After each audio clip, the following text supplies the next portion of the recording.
Bluff City Media presents Tigers Live with Francis Carlota. Join Francis after every Memphis Tiger game as he breaks down each matchup, player of the game, and upcoming games. Now, let's get to the show.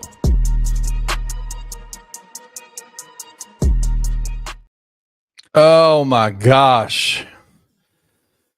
Tiger Nation. Oh, man, coming to you live after the Tigers lost to Wichita State in overtime, 84-79. What a heartbreaking game for the Memphis Tigers.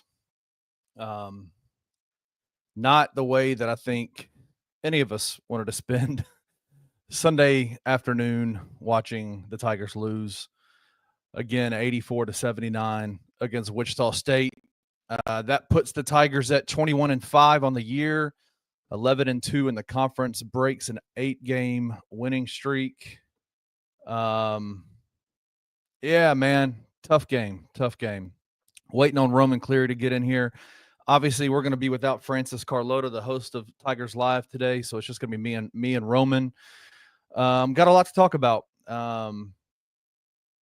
was a tough one, man, tough one.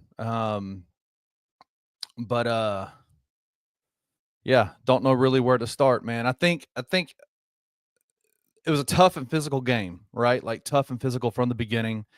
Lot of very interesting non-calls in the first half.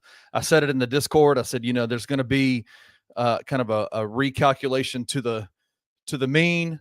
There's going to be a lot of fouls in the second half that Tigers are going to get, but yeah, I do want to say it's really good to see a lot of the penny haters coming into the post game or into this chat. You haven't been here for 8 games, but it's good to see you again. Love it. But hey, we got Roman in here. Let me bring him in. Whoo, Roman. Man. Well, that was tough. That was tough. Yeah, it certainly is a tough one there for Memphis. I mean, we've been kind of talking about this for a while. Yeah. About this, kind of being inevitable one way or another. I mean, it was always going to be a tough ask for the Tigers to win out through the rest of the American Athletic Conference schedule, considering they already took their first loss in conference on January 16th to Temple. This is now going to be 3 quad 3 losses for Memphis, at least for now. I mean, Temple or Wichita can possibly flip to quad 2, because I imagine Wichita was 146 in the net entering this game, but I imagine they're going to be taking a pretty significant jump with this win. And Temple is teetering on the edge of quad 2 and quad 3 right now in terms of like the net placement there. So it may not be 3 quad 3 losses forever, but regardless, you can say goodbye to a 4 seed if you're Memphis. That's done. Yeah. It's over. And I think a 5 seed would likely be a miracle at this point too. A 6 seed, in my view, is probably the best Memphis can do now. Yeah, no doubt. And we'll talk about seeding and stuff like that in the second part of the show. We wanted to, obviously the NCAA selection committee put out their top 16 seeds yesterday, I think it was. And so we're going to talk about that. Let's get into the game a little bit.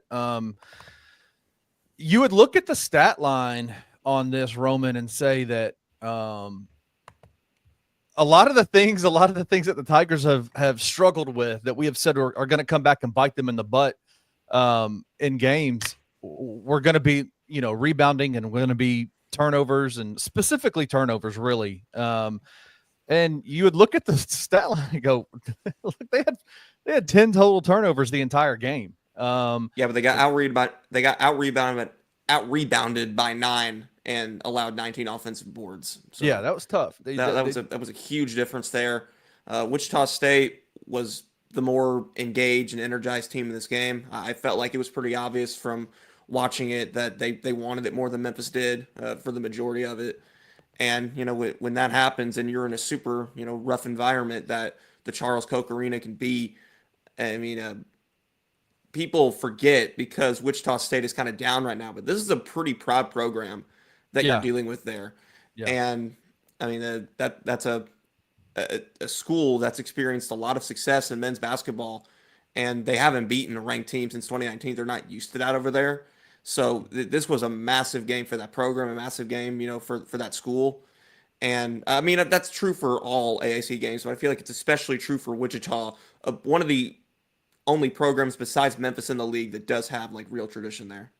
Yeah, no, it was interesting. This game was always kind of pinpointed on my calendar the entire year because of the schedule, right? The way the schedule worked itself out. Do you think that? Let me ask you this before we get into the actual breaking down of the game. Do you think that the Tigers played in South Florida? Was it on Thursday night? Yeah. Got back to Memphis at 3 a.m. in the morning on Friday, then turned straight back around on Saturday and left to go to Wichita State. Did you kind of expect the Tigers to kind of come in the first half and have a feeling out time period where they're just trying to get their legs underneath them and all that kind of stuff? Like, what were your thoughts on that coming into the game? I mean, that's what we typically see from Memphis, regardless of how much rest they're coming off of. This is not a team that, starts out super fast too often. I mean, the slow starts haven't been nearly as frequent since they switched out Musa Cisse for Dane Danger in the starting lineup. But they still appear, and yeah, when you have the kind of turnaround that you're talking about there, yeah, they're certainly more prone to it in that instance, for sure. Yeah, no doubt. Let's walk through that first half. What stood out to you in that first half that just kind of why the Tigers were down going into halftime? What did you see? What was the play? Can we blame it on the refs? Can we do that? What do we blame it on? Well, the weird thing about it for me is that I feel like for the first 12 minutes or so of the first half, Memphis vastly outplayed Wichita State. They had 9 assists in the first 12 minutes, and they shot. They were shooting 11 of 22, I believe. I think they made 11 of their first 22 shots, 4 of their first 8 shots. They were shooting extremely well. They were dishing the ball to each other. They were being efficient and unselfish. But Wichita really turned it around towards the end of the half with the physicality, and they really started dominating the boards. That big 11-0 run towards the end of the first half really set the tone, I think, for the rest of the game. I mean, even though Memphis led for the vast majority of the second half afterwards, I feel like Wichita gained the ability to kind of control the pace in the middle of the first half, and they never really let it go. Yeah, they definitely.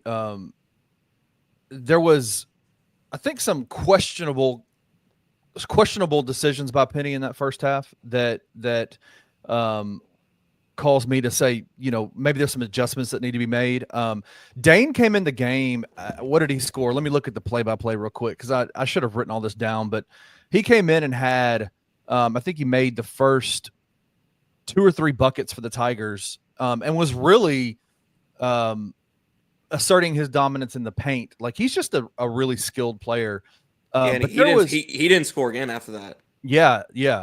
But I think that there was definitely a clear, hey, this game might not be the game for Dane in terms of the physicality in the paint, right? Like, he was having a tough time with Quincy Ballard. Quincy Ballard was playing, tough against him. And when Musa came in the game, Musa definitely added a lot to this game. I really do feel like Musa played one of the better games of his year in this game. Just really kind of exerted a lot of his force on this game.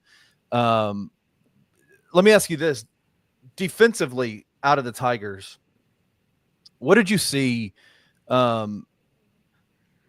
It feels like Penny played a lot of that matchup zone in this game, and it got shredded in the paint pretty easily. Yeah, I mean, it was working at first because it was baiting Wichita into taking threes. Right. And that's what Memphis wanted. But eventually, the Shockers were able to adjust, and Memphis did not really adjust back. And again, with all of the second chance opportunities that Wichita got off of the offensive rebounding, I feel like that played a pretty big role as well. I mean, Memphis forced a lot of missed shots, don't get me wrong. But if you can't, it's to a lesser degree of what the Temple game was a few weeks ago. If you can't finish the defensive possession with a rebound, forcing missed shots doesn't matter. So, I mean, that's kind of what I thought of that right there. I don't think the defense was as bad as what a lot of Twitter is saying right now, but it wasn't good. Yeah, I do.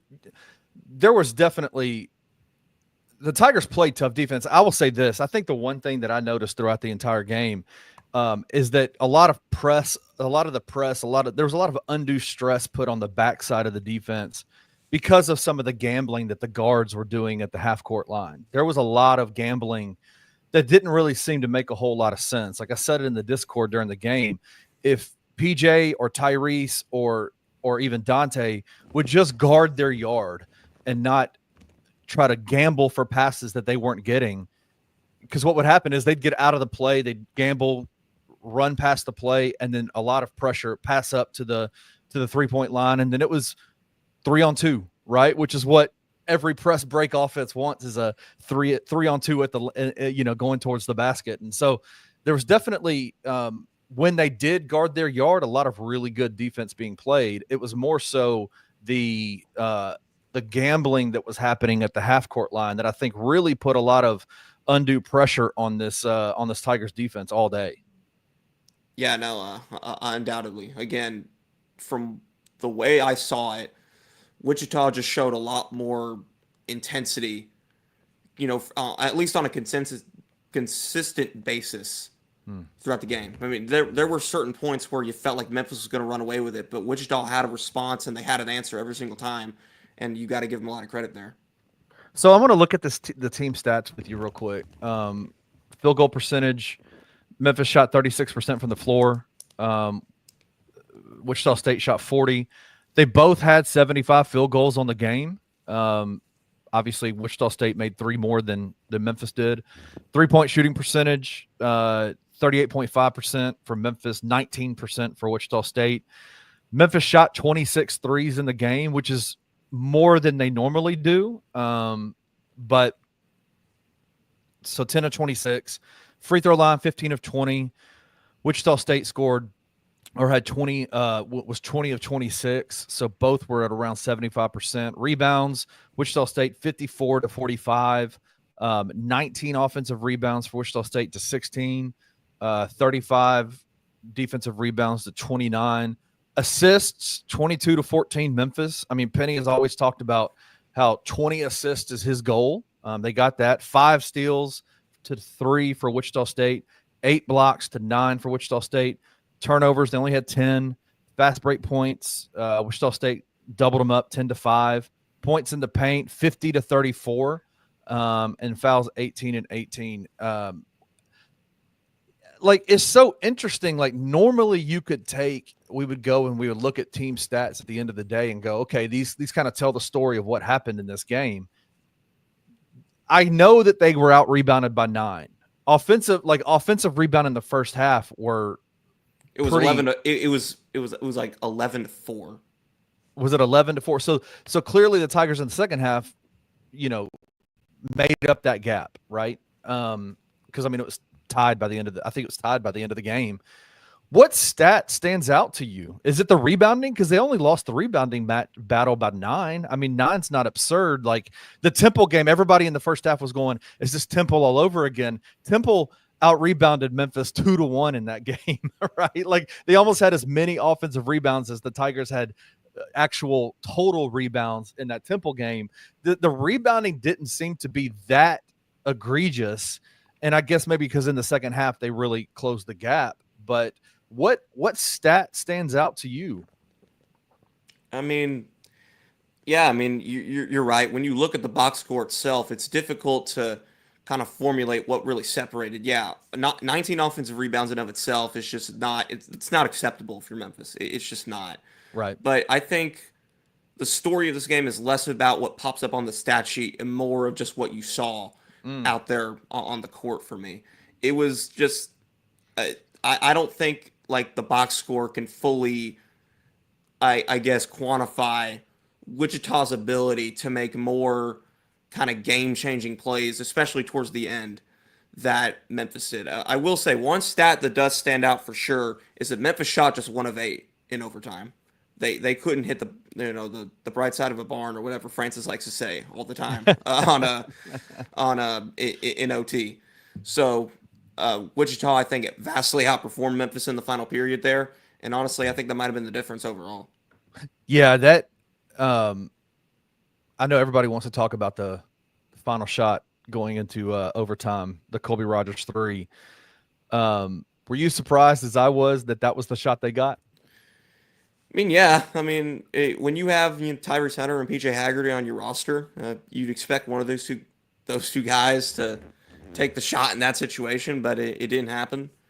And Rodgers isn't a bad option, but let's just think about this in this context. He had been out of the game for the Yeah, majority of the second half, and that was his first field goal attempt in more than 10 minutes of game action, which means that was the first shot he probably took in at least an hour and a half of real time, if not more. easily, easily. Yeah. I don't So, think he had touched the floor. I gave it an estimate. I thought it would have been at least 20 to 30 minutes of actual, play, actual time yeah, that and he we're hasn't. we're probably being on the kinder side of that. It's probably Yeah, closer to 30 to 40 minutes yeah, yeah. since the last time he actually touched the ball and much less took a shot. So, yeah, that was certainly kind of an odd, confusing sequence there. So it definitely, I do think that if you look at the box score, if you look at the team stats, you look at all those different things, it's really difficult to go, okay, pinpoint this is why it happened. This is why the Tigers lost this game. Um, there was a I would say that Wichita was more physical and yeah, Memphis faltered in overtime. yeah, yeah. Um, man, we haven't had to cover a loss in so long. It's kind of hard to figure out where to go. What did you think about the decision to Penny made a lot of adjustments during this game. Some of them I agreed with, some of them I didn't. The one that I did agree with is that I thought that um, this game suited Musa Cisse pretty well. There was a time period I think, and I think it was in the second half that it felt like that he went with Musa a little bit too long. That they needed to get Dane back in the game. There was a point where it was clear Wichita State's major adjustment was that they were um, Musa was coming in and setting screens for the guy on the ball, and whoever was guarding Musa was hard hedging and was staying committed to that double team. And Musa's just not a threat rolling to the basket like that. Like his hands aren't great, and it's hard to get him the ball in a way that he's going to be able to catch it and go up. That's what Dane's specialty is. But I do feel like overall Musa was better suited for this kind of game, and I think it showed itself out in the actual in the box score. He played, I think, double the minutes. He had 12 Yeah, that points. made 12 point, 14 point, no, 12 point, 14 rebound, double double with 5 blocks. Five Had blocks. Memphis had Memphis won this, yeah, with 5 blocks. Had Memphis won this game, he would have been my player of the game. Yeah, Yeah. absolutely. Um, what were your thoughts on we have been praising Penny all year because I think he's done a masterful job, Yeah. with adjustments and all those kinds of things with the way that he's coached the rotations and coached the kind of the game flow. What are some of the things that Penny in this game? I felt like this is one of Penny's worst games of the year in terms of coaching decisions. I thought that he made some decisions that really kind of stifled some of the momentum that the Tigers would have moving forward. Like what are some of those things that you saw? So, two things for me towards the end of both halves. For one, Memphis, I feel like, drifted much of its offense away from the paint to a detriment in the middle of the first half there. You saw them really rush a lot of possessions, chunk up a lot of three pointers. And obviously, it's difficult to tell how much of that is on Penny as opposed to the players. But when it's consistently happening every single possession, you're going to end up thinking and more so pointing it towards the coaching the longer it goes on.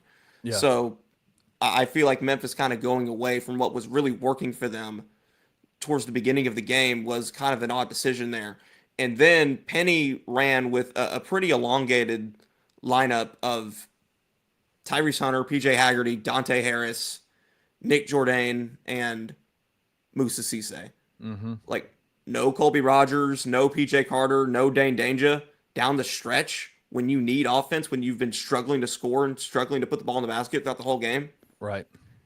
That's weird. I get if you feel like Harris is giving you something defensively or whatever. I understand that Musa was having a good game, but I feel like you have to give guys like Rogers and Carter and Danger a chance at some point because those are three players who have been so crucial for you all year. at Absolutely. different points, but they've all played such a huge role in helping you squeak out close wins time and time again. And now you're in another, dicey situation, but you don't give them an opportunity. Only 20 minutes for Danger, 21 for Rogers, and 12 for PJ Carter. Are you kidding Yeah. me? Yeah. That to me, we have talked about so much over this year. We feel like Penny has done a really good job of kind of putting in the players and bringing them out and kind of manipulating lineups in the games Yeah, no, that this was by far his worst rotation handling yes, of the year. yes, It's not even without a doubt, close. without a Not, doubt. not even close. I I mean, obviously Musa gave them really good stretches defensively, really good stretches offensively. I mean, having 5 blocks, he might have actually had more than that because I think at one point, one possession, he had 3 blocks in one possession and they only gave him 1. So he might have actually had Oh no, no, more. they corrected it. Oh, did they? Like Okay. yeah, they Okay. corrected it at halftime. Yeah, Oh, that okay. I noticed that too. I tweeted about it Yeah. when it happened. Like, yeah, are we sure Musa only has 1 block? But yeah, no, they corrected that at half. And Yeah. they gave him 3 there. Yeah. It definitely felt like there was some mismanagement when it came to kind of we've always talked about how we want Penny to play longer lineups, right? But uh, I think it's the guys that you're talking about. It's the Dane Danger. It's the PJ Carter. It's the guys that have proven that they can add a spark, that they can do the way that they can play, in these matchups, the kind of multiplicity in which they play with, especially Dane. You got to give him a shot to like really kind of right the ship, right? When in the moments where there were, momentum runs that were happening with Wichita State, you go, man, it would be really nice to have somebody in the post that you could pass the ball down into who could get wide open shots, the 3-pointers in the corner, or take it to the basket, right? Get foul calls, slow the game down. Cause that's what it felt like to me the most was that there was huge stretches of time where Wichita State was able to speed up the game and create momentum. And when you're playing in an environment like that in Wichita, Kansas, it, like you said earlier, it is a proud place, man, like with a lot of history in terms of college basketball. There's going to be momentum that they can bring to the table with their fan base. This isn't Tulane. This No, isn't this isn't it ain't Tulsa. It ain't it ain't Rice. Tulsa. It It ain't ain't Rice. UTSA. Like, this is Wichita State. Right. Like, they're going through it right now. They're going Yeah. through it. They're not good right now. They're not. But it's still Wichita State. Yeah. They didn't bust anybody in like Tulane did. Like this is real life fan base that was coming out to support their team.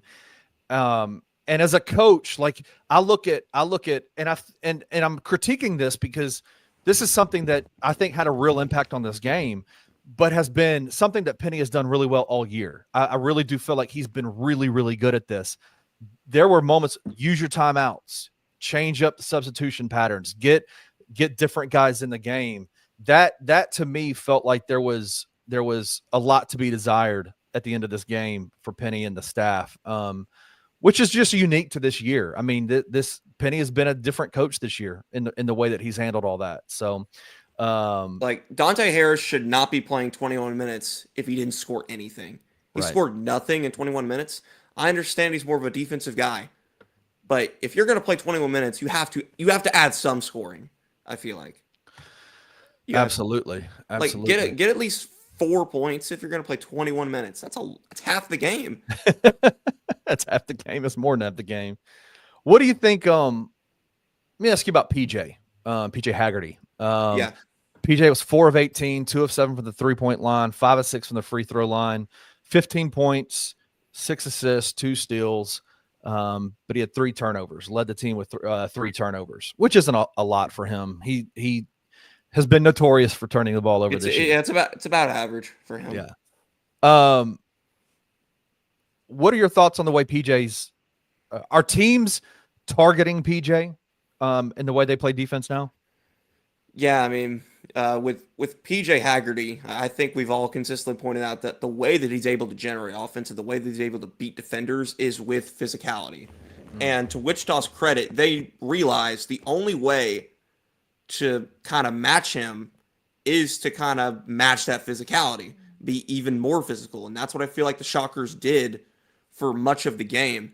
And obviously, I feel like the referees were a bit more loose with the calls than they generally would be. Not to say that was a good or bad decision. That's just how the game was called. It is what it was. It was consistent throughout. So good officiating on their part. I'm not saying it was bad officiating, Mm. but Haggerty didn't get a few of the calls that he would maybe normally get with a different crew. That certainly played a factor. But overall, I think Wichita displayed him really well in the first half. Do you think so? At the end of the game, PJ took that 3-pointer, probably got fouled, but the way he flailed his arms and his legs, they didn't call it. They didn't give it to him. Yeah, because so But many guys do that when they don't get fouled and they're trying to draw the whistle. yeah. So you can't. I don't. Again, that's just not a situation where I feel like you can blame the officials for not making the No, no, call. no, no, no. The whole point of that was the commenter, the color commenter on the game was talking about it. Was basically saying, PJ's known for this. He does this every single shot. He flails his arms and it looks like he gets fouled. Do you think that his shot motion and the way that he draws fouls are people are starting to look at him like kind of like refs are starting to look at him with a side eye a little bit in the way that he when he gets to the paint, when he gets jumpers? What do I you don't know. I think? think it's a little early to make that kind of call when he gets treated like this by one crew, because I don't. We haven't seen anything like this. He like all year. I don't recall ever seeing him get officiated like this all year. Okay. I feel like he's gotten the benefit of the doubt in pretty much every other game the Tigers have played at this point. So I don't Yeah, really. I think the fact that the guy mentioned it to me or mentioned it on on the broadcast was like, I wonder if there's a talking point that's being put out there, right? Like, uh, I do, I do wonder because college refs are so interesting, and I called it in the first half. Going into the second, I was like, just wait. The refs are going to go into the locker room and they're going to look at film and they're going to come out and they're going to start blowing a lot of whistles, a ton of whistles, and you're going to see a lot more foul calls. And I think Memphis went into the went into the bonus with 13 minutes in the second left in the game in the second half. Um, we had this discussion in the Discord, and I wanted to ask you about it as well. What are Yeah. your thoughts on reffing? If you had to make a choice, like, would you have would you rather the refs had stayed consistent the way that they called it in the first half compared to the second, or would you rather them have course corrected like they did and started to call a lot more fouls in the second half like they did? I feel like it was pretty consistent at the game. You saw more fouls get called, but just feel like there were more obvious fouls being committed. I don't really think the officials changed the way they called the game. I think both teams just committed more fouls. Yeah, I am not coming on here and saying the refs lost Memphis this game. I thought the refs actually allowed the both teams to play pretty good basketball. Do you think this was an ugly game? I don't. I felt like it was a pretty good Oh game. no, Like it a was pretty certainly well. an ugly game. Both Yeah. teams shot horribly, Oh yeah. Yeah. Yeah. and I think we saw pretty bad decisions on both their parts at certain points. It wasn't exactly a clean game. It was a good, entertaining game, but it was certainly an ugly game as well. Right. Right. Right. Right. Oh man. What else do we want to talk about for this game? Breaking down the game. Is there anything else to discuss? I wanted to get to the player of the game. Yeah, it's going to be Corey Washington for Wichita State for me. Yeah, for you, it's going to be Corey Washington. Yeah, double, 18 points, 15 boards. He really stuck in there throughout the whole game. I mean, he struggled a little bit offensively, especially at the free throw line, but he was just a constant presence that Memphis didn't exactly have an answer for. Quincy Ballard really tore the Tigers up down the stretch as well, which Yeah. was weird because you had both Jourdain and Cisse in there, but Wichita got Ballard in a lot of mismatches on the pick and roll, and Memphis didn't answer. So Ballard had a really good game. Yeah, Corey Washington played well. I mean, he shot 6 of 19, had 18 points, played well, did a lot of damage. Like if you watch the game, like you can look at the box score and say, wow, he didn't shoot the ball well, but he had timely stuff going on. His energy, his athleticism really did a lot of damage. I'm going to stick with the Memphis player because I don't give players of the game to opponents. I honestly, Opponents. to Tiger opponents. Why? I don't know. I just Corey don't. Washington was the best player in the game, pretty clearly. Maybe. I think Quincy Ballard actually was more impactful for them. He did a Bro, lot of damage. Quincy Ballard scored a bunch of buckets because they schemed him up against Dante Harris every possession. They got him. They got him in pick and rolls against little Dante Harris every possession, and Memphis didn't adjust. I mean, he was 19 points, 7 rebounds, with 4 blocks, 7 of 8 field goals. What was he? A 53% free throw shooter, I think, and he had 5 of 6. I mean, he did damage. He did work. He's been a guy. That's going to happen when you're matched up with Dante Harris on the pick and roll every time. Hey, listen, it's a good scheme, right? Get your 7-footer on the 5'3" guy and go to work, right? Corey Washington got 6 offensive rebounds, though. No, he did. No, they both played. Yeah, he played well. 15 rebounds is a lot of rebounds. Because he's not a big dude. Like he's 6'5". Yeah, 6'5". So a smaller guy playing the 4 position as well. Yeah, he was tough. For me, for the Tigers, I think as much as I want to give it to Tyrese Hunter, 6 of 8. Free throw line, 4 of 11 from the 3-point, 7 of 21. Didn't shoot the ball great, but he had a couple of really nice. Yeah, I think he really did a good job in the game, kind of managing what the Tigers did. He had only 2 assists. He had 6 rebounds. For me, I'm going to pass an ode off to, I'm going to give it to Francis Carlota. He said the X factor for him moving into the tournament was Nick Jourdain. I thought Nick played a really good game. I thought Nick really bounced back, had a good game, really did athletically, was up and down the court, really used his body physically, shot the ball well, had 12 points, 6 rebounds, 2 assists, 2 blocks, 1 steal. Thought Nick played a good game, a good bounce back game. We've talked about in the past, the Tigers need from him. They need something from him, right? And I thought he did a good job. Providing making up for some of the slack for maybe Dane not being in the game. So I thought Dane did a good job.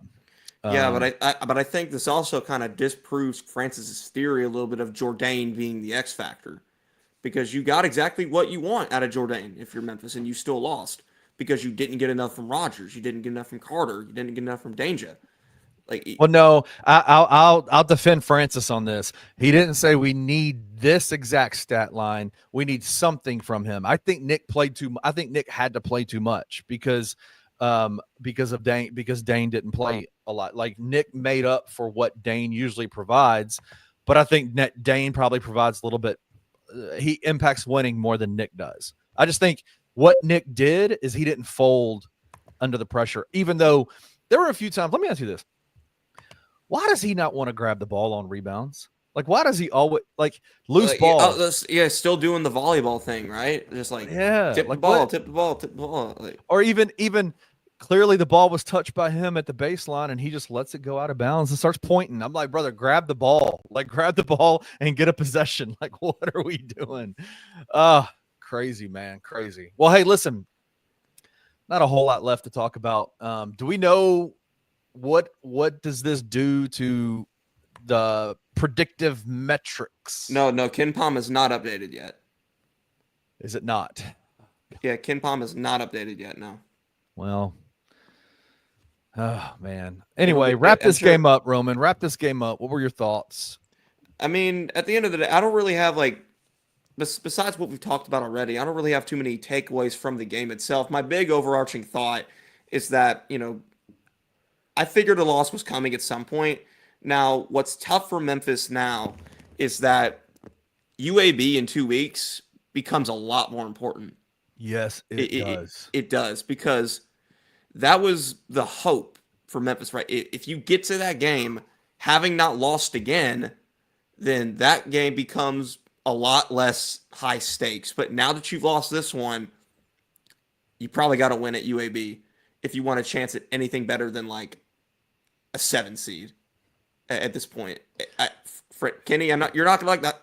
You're not gonna like to hear this, but the 8-9 seed is now back on the table. Stop it! The 8-9 seed it's back on the table. Nope, I reject. It's back on the table. They got 3 quad 3 losses now. They got 3 quad 3 losses. 8-9 seed back on the table. I reject it. There's All no right, way. hey, listen, There's no way they're missing the tournament. There's no way they're going to miss the tournament. no, dude, and that's what But there's been. the 8-9 seed is back on the table. It's back. Listen, this show is all about fairness and all about trying to, rightly describe what we saw in the game and decisions that we saw. This comment section is not. And so that's why you haven't seen a lot of comments up on the screen today.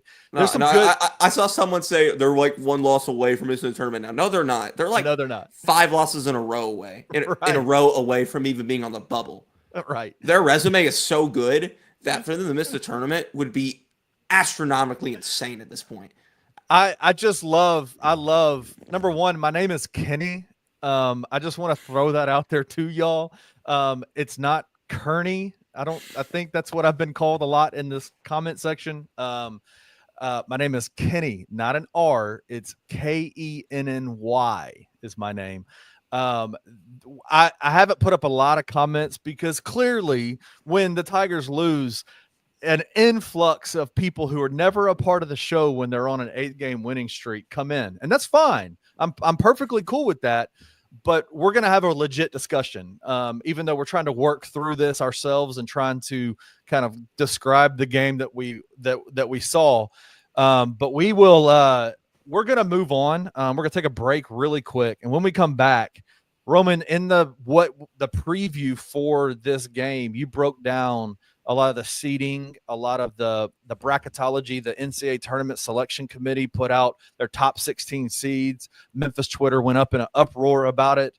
Let's talk about that when we get back, because I do think that there is some good discussions, especially post this loss against Wichita State. Let's kind of set some clarity for what the Tigers can expect moving forward as they go on. So we're going to take a break real quick. When we come back, we'll do that.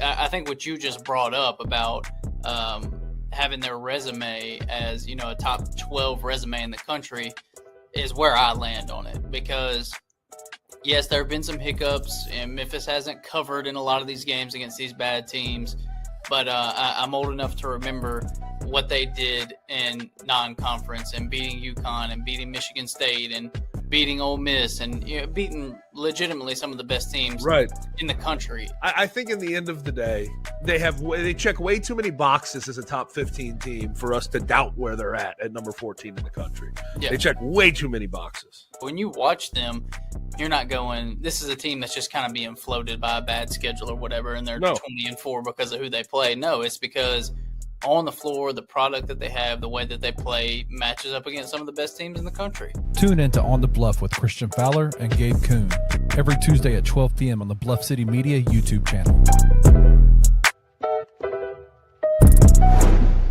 You got to figure out a way to play to the strengths of Ja Morant.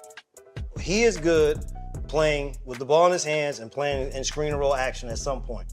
Now, can they figure out how to get more screen and roll action? Who's going to be that guy? Because I say, if it's going to be Zach Edey, then they got to do it more often so he gets accustomed to the angles of how to set screens in the NBA. With the speed of Ja Morant and how he likes to get to the basket, which way, because he got very comfortable with getting open because he got screens set by Jonas Valanciunas and Steven Adams. Mm-hmm. You're talking two of the best bigs in the game at getting a guard open by setting screens. Ja Morant's also going to have to do better in terms of what other ways can I be successful to help this team win? Jaren is elevated.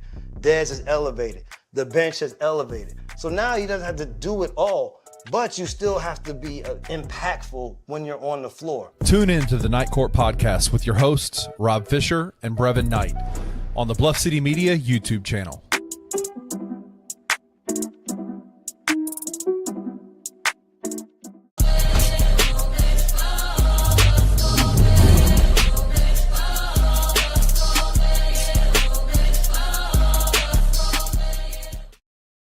All right, we are back once again, breaking down the Wichita State victory over the Memphis Tigers, 84-79.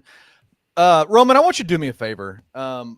you are our grammar guy. You are our writer extraordinaire for the Memphis Tigers BCMs. Spell dilemma for me. Dilemma. All right. So Dilemma. All right. I believe that would be DILEMMA. MMA? Is there? I could be wrong about that. Is there an N anywhere in that word? Yeah. No. Dilemma is DILEMMA. You got it right. I just learned. I'm 44 years old, and I just learned because I've spelled it DILEMNA my entire life. Like dilemma? Yeah. Ooh. Is that not right? That's not right? No, that is incorrect. Yeah, I got made fun of. Pear Sharkey, BCM Grizz beat reporter, says your name has no M. Like dilemma has no N in it. On the Anthony Sane show, we had this whole discussion, and I thought for certain that it was DILEMNA. I have spelled it like that my entire life. Probably why I flunked out of every spelling bee contest in my entire life. But anyway, clarification. We'll move on. Yesterday, the NCAA Tournament Selection Committee dropped their top 16 seeding for the NCAA tournament coming up, and a lot of Memphis fans were surprised that Memphis was not in that top 16 seeding. Were you surprised? No, absolutely not. No. Okay. When your computer metrics have you outside of the top 40 and you have 2 quad 3 losses, you should not be a top 16 overall seed in the tournament. It's just the truth. I mean, I thought Memphis was a 5 seed at best, and clearly that's what the committee thought. Now, even a 5 seed with the loss today is essentially a miracle. I think I mentioned this at the top of the show. A 6 seed is likely the best Memphis can do now, no matter what, because they're not going to get any real opportunities in the AAC to make up for losing quad 3 games to Temple and Wichita State. Yeah. You mentioned this, I think in the beginning part of when you jumped on the show, people have been asking, how many seeds do you think they drop? So coming into the game. Okay. So if you felt coming into the game, comfortability wise, you felt like that they were a 5, 6 seed. Yeah. Bracketologists had them at like a 4 or 5. Palm had them at a 4. Lenardi had them at a 5. So I think you're going to see that drop to like 6, 7, maybe even 8 range. Now, they're not going to drop in the predictive metric bracketology because they've been predicting Memphis as an 8, 9, 10 seed for a while now. Okay. Yeah. Like just for example, Bart Torvik currently has Memphis as an 8 seed, which is actually better than what it was when I did my preview. They were a 9 seed when I wrote the Wichita preview. They've since moved up to an 8. Okay. Let's walk through in your also the top 8 seed, if that means anything to you, like the number 1 8 seed. The number 1 8 seed. Okay. Obviously, nobody wants to be in that 8, 9 seed line, right? Like, because you want to stay away from the top seeds as much as you possibly can. You want to stay away from that. But let's say the Tigers do win out the rest of the way. They beat UAB in Birmingham. Then they go to the conference tournament, get to the finals. Because the seeding is already done by the time Sunday comes around, because they've already done they're about to reveal the bracketology on Sunday. If they make it to the finals, they win on Saturday of the AAC tournament, make it to the finals on Sunday.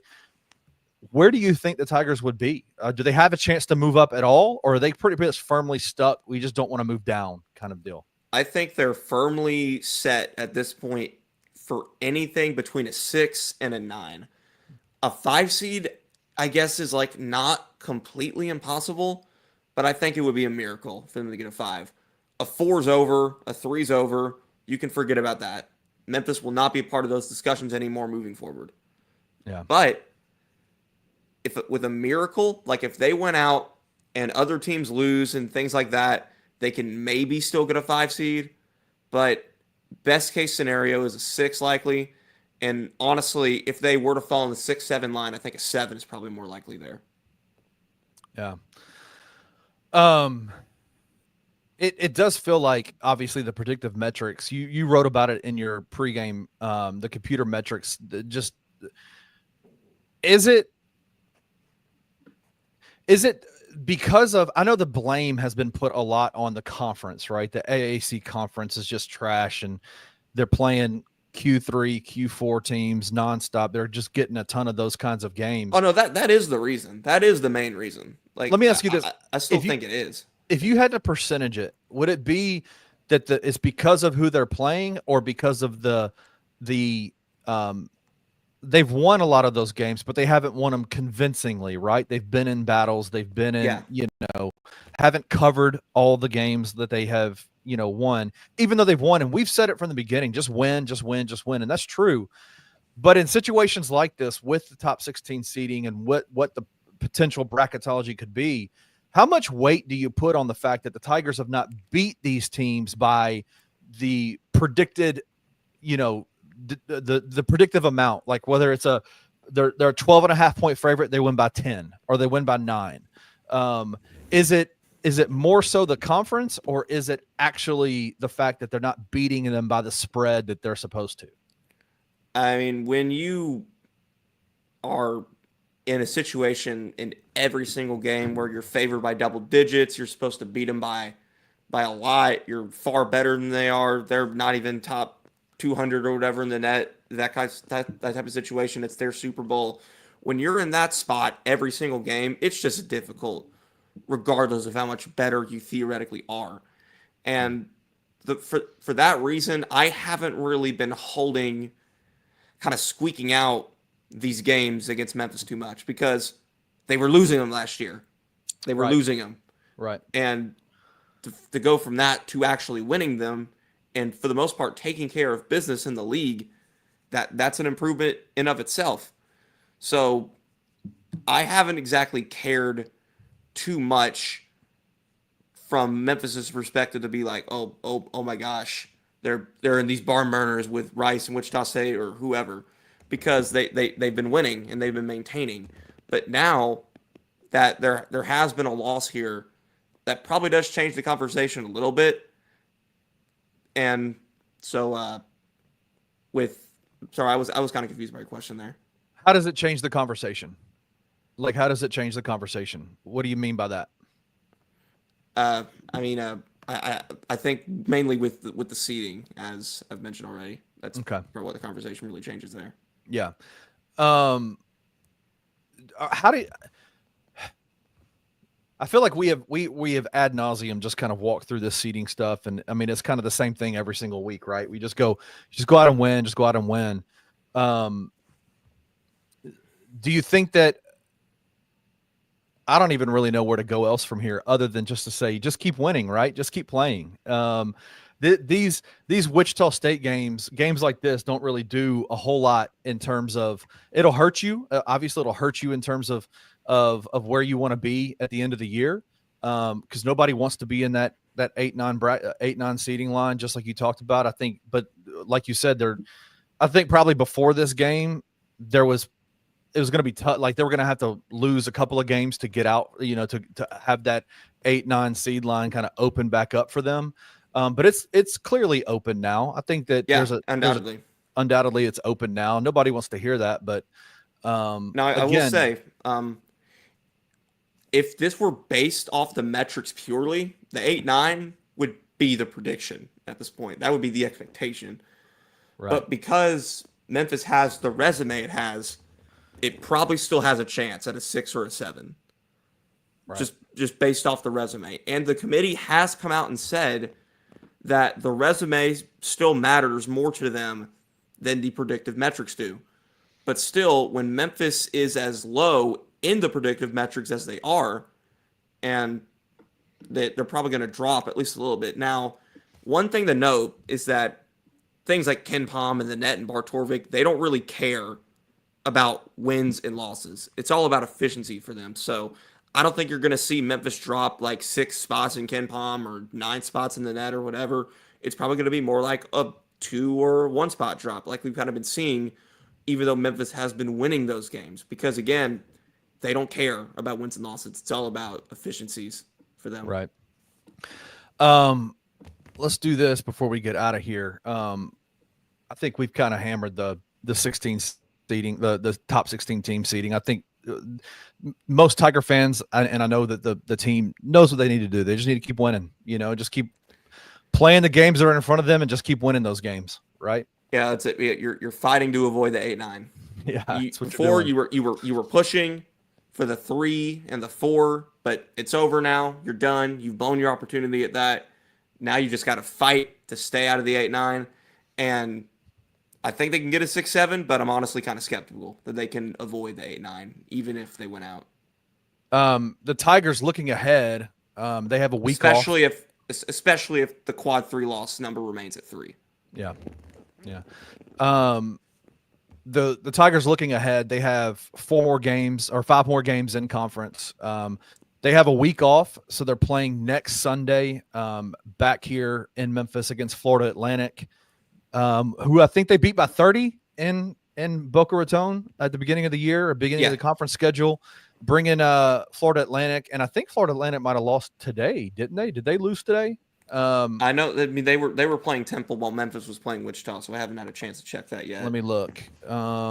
They won by 2. Oh my gosh, they came back. All right, so they beat. That's 4 losses in a row for Temple, so that's not good for Memphis. That is not good for Memphis. They came back. They were down by a lot to Temple. Came back and won that game. They got FAU next Sunday in the FedEx Forum. Then they play against Rice the next Wednesday at home. And then they go back on the road again against UAB, obviously biggest game of the rest of the schedule in Birmingham. It's going to be a crazy environment. You think Wichita State was crazy? This Birmingham UAB game is going to be wild. Yeah, I'll be in Birmingham covering that one, and that's going to be an exciting trip for sure. That'll be a fun one. And then they go to San Antonio and play UTSA March 4th before they close out the season against South Florida, the regular season against South Florida. Let's look at these next 2 games, Florida Atlantic and Rice. Get a week off. It's pretty good timing to get a week off, right? They've been playing that 2 games a week schedule for a while. What do you think this next week? What do you think the Tigers are going to do this next week? Just take a couple of days off, or are they going to actually give time to rest, heal up? Like, what do you think this week looks like for them before the next game? That's probably more of a penny question than it is for me. It's probably a lot of mental regrouping that has to be done here because they lost this game today in a pretty confusing way overall. Just a lot of odd things happened in a super crazy environment. It was just one of those games, honestly. Like, I don't really have an overarching big indictment takeaway you had from Temple. Like with Temple, it was obvious. You just have to start rebounding the ball.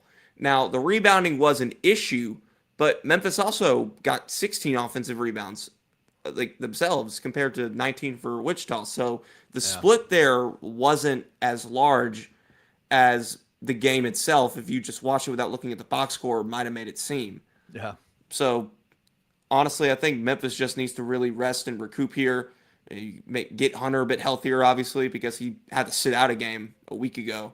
Yeah. And, there's probably other knickknacks associated with play and that sort of deal. I think that's just such a weird – that's why it's been difficult to even talk about this game, because you go, man, usually you can sit there and go, it's hard to, put your finger on momentum, right? It's hard to put your finger on in the game time, this is what's going on. It was this play. It was this play. It was this. We usually can use box score stuff to go, hey, this is why, you could pick out that Temple game and go, this is why they lost that game. I mean, for me, I just think, Wichita was a little bit better in the key areas. They had a little bit better coaching, a little bit better decision-making. They made more timely plays. They were better in overtime. I mean, Memphis just consistently faltered in the crucial areas more often than they needed to. Yeah, it definitely felt like Wichita State capitalized the momentum better than the Memphis Tigers did, right? There were moments where the Tigers would clearly have momentum, and then something would happen, whether it be a substitution, whether it be a play call, whether it be whatever it may be, and it would squander the momentum. It felt like Wichita State was able to capitalize on those momentum plays more so than the Tigers did, and it just created a close game. And I'll be frank with you, man, especially at a place like Wichita State, when you keep a game close and you capitalize on momentum plays, when you have a crowd environment like what they had, man, it's going to be tough to win those games. That's why there were moments in the game where it was like, okay, Tigers, this is when you push forward and you make it, you snatch the game away. You just take it away and you go. No, like when they went up 8, when they went up 8 off the Carter 3-pointers, I thought it was over. Yes, I thought, okay, this is where they run away and they win by like 15. But yeah, Wichita State, they stormed back, they tied the game, and Memphis was never the same. Couldn't get it back. I think this week break is going to be great for them. Obviously, it's going to be a chance just to kind of, reset, get a lot of film room, get a lot of, therapy stuff, get a lot of just get healthy, getting ready for these next 5 games. But we'll see, man. They got a couple of big games ahead of them. Obviously, the UAB is the biggest one in March, but heading into the conference tournament. Yeah, because after this week off, like you're talking about turnarounds. You get the week off between Wichita and Florida Atlantic. Then it's FAU next Sunday. Right. Then Rice Wednesday. UAB March 2nd. UTSA on March 4th. Wow. Yeah, so you get a day layover between games there. And then 4 days after that, you got to play the regular season finale against South Florida. Not even Florida. It's literally they go. I'm wondering if they're going to go straight from Birmingham to San Antonio. That's probably what they're going to do. Man, that is a wild end of the conference schedule. I didn't even look at the. Yeah, and UTSA's got to do the same thing. Wow. UTSA they also have to play on March 2nd before playing Memphis on March 4th. Now they got both games at home, so they don't have to travel like Memphis does. But still, they have the same kind of turnaround there. Wow. Man, it's going to be a wild 5 days of travel for the Tigers in those last 5 games. The conference just doesn't do them any favors, do they? They don't give the Tigers any favors.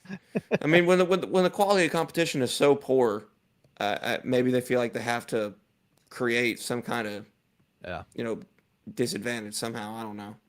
I haven't really thought too much about it, to be honest. It's how do you talk about those things without sounding like a crazy conspiracy theorist, right? Anyway, Roman, tough loss, but Tigers will bounce back. Like I said, they got a week off, so we'll see. They're coming back against Florida Atlantic next Sunday, and then they play Rice at home. So we'll see. It'll be a good one. But stay tuned, man. Bluff City Media will have you covered. We'll have Tigers Untapped will be on Tuesday afternoon. On the Bluff will be on Tuesday afternoon. We'll be here to cover all the stuff. You can check out the Night Court Anthony Sane show. You can check out the No Bluffing podcast on Monday. You can check out all the shows that we do. And I think I'm excited, man. Are you going to watch into the NBA All-Star game tonight? Probably not. To be honest with you, with what I'm doing here, it's really hard to be plugged in on anything right now. Well, Jaren Jackson Jr. is playing, and they did this format thing where they have 4 teams 5-on-5 playing up and down, and the team that had it was the Rising Stars Challenge, the team that had Grizzlies rookies Jalen Wells and Zach Edey won, and now they get to play against the big guys tonight. And so it'll be pretty interesting stuff. Yeah, man. I don't know. When I'm in season, I'm able to. You don't watch Grizzlies, huh? I'm able to set aside an hour or so on Thursday nights for Severance on Apple TV Plus every week, and then. Are you a Severance fan? Yes, it's great. I've not watched a single episode of Severance. It's great.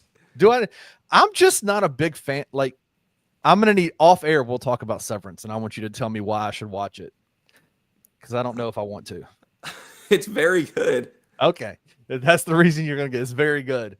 Oh, you said you wanted to talk more off air. Oh, we'll talk off air. Yeah, we'll talk off air about it. All right. Listen. All right. Let's go lick our wounds, and we'll recuperate as well while the Tigers recuperate from a busy weekend, our busy schedule. They get a week off. Let's me and you take a week off. How's that? I don't know. I got to go to Brookhaven tomorrow. So that's right. And then they're I'm sure they're going to have an availability in the middle of the week. So all right, Roman. Well, let's get out of here. Thank everybody for joining. Hey, listen, once again, the conference tournament's coming, NCAA tournament's coming. We appreciate everybody who's watching. If you're interested in partnering with us in terms of sponsorships, in terms of anything like that, hit me up at kennystubblefield@gmail.com. We'd love to talk with you about it. If you are a business owner or know a friend that is, and they'd love to have your business or your friend's business on this show, we can promote it. We can help do anything like that. We'd love to talk to you. Hit me up, kennystubblefield@gmail.com. But anyway, man, we really appreciate you guys and tuning in. Lots of you are on the show today. I'm okay with people coming in and talking a lot about whatever discussing when the Tigers lose. I'm okay with that. I'd like to see you all in here when they win. So I'll just say that. But thank you so much for joining us. And we will see you next time. Francis, enjoy your we missed you today. Enjoy your time with your debate team in San Diego, man. Y'all, I think they've won. I think he said they've won for 6 years straight. And so they're practicing today. They've advanced and at least 6 years straight. So let's go, Francis Carlota. You're the man, dude. All right. We will see y'all next time. Thank you for listening to this episode of Tigers Live. If you enjoyed this episode, like and subscribe to Bluff City Media's YouTube page. For comprehensive coverage of all things Memphis sports, head over to www.bluffcitymedia.co and find out how you can become an insider. We will see you back here next time.